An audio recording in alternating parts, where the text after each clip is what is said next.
my purpose, as far as education is concerned, well, probably the first, what I feel is really important as far as education, I'm a great believer of state education. My own upbringing was a local little town on the west coast, but a very good education. So I'm a firm believer of state education in all its different forms. So I think that's really, really important. As far as students are concerned, I think the high expectations, and I know that's used quite a lot, but I firmly do believe it. I do believe that your local school that you go to, it doesn't matter where it is, that those expectations are the same as any other school throughout the country. So, and what those students' needs may be different from others, but we all want the best for that student that is in front of you. So I expect great things from our teachers. My view is, if you're not teaching to a high expectation, the question is, what's the problem? Why aren't you doing that? I think that's really important, that you're doing the best for your kid. So I always start from everyone is a fantastic teacher, and then if they're not meeting that, then what's the story? What are the things that we can do to help you? Why aren't you at that level? Coming into a new school and developing relationships with students and also staff is a challenge. Having worked at a few schools as well, not as a senior leader, it does take a while to develop trust with a range of people. So using my experience, what some of the most important things, again they sounds very bland and vague, but it is so true, is to listen.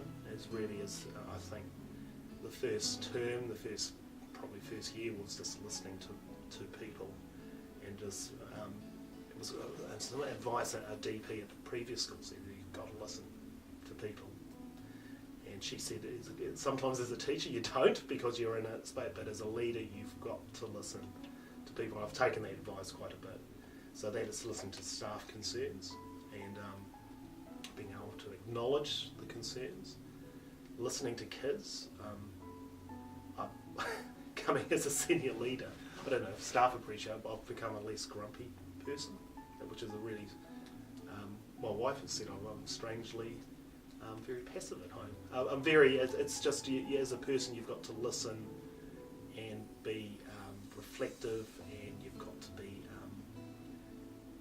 nicer, because you've got to be able to talk with students to gain their trust is a really important thing. So being able to listen is really quite a key to it.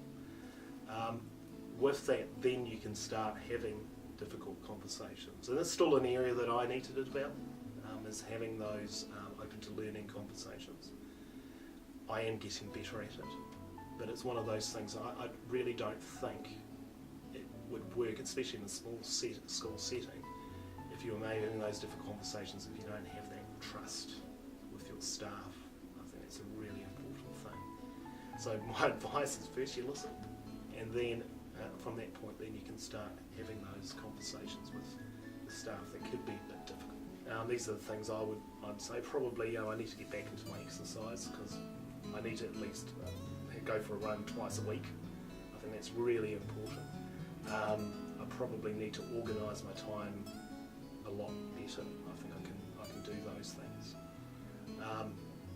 And for tasks, if anything, if you've got tasks to do, it's to do them quickly. Not to mull over them. There's some tasks is to work out this can be done very quickly. And delegate. For many jobs, I think I need to be able to do those things. Probably one thing I wouldn't mind having would be a proper coach who asks the right questions or pinpoint important things, especially in a job which is quite lonely. I think as a deputy principal, it would be good, but I think as a principal you certainly would need somebody who can fire some hard questions at you, and also help you to reflect on what you're doing, because again, if you're up the top, it is quite lonely. So I think that it would be a great thing to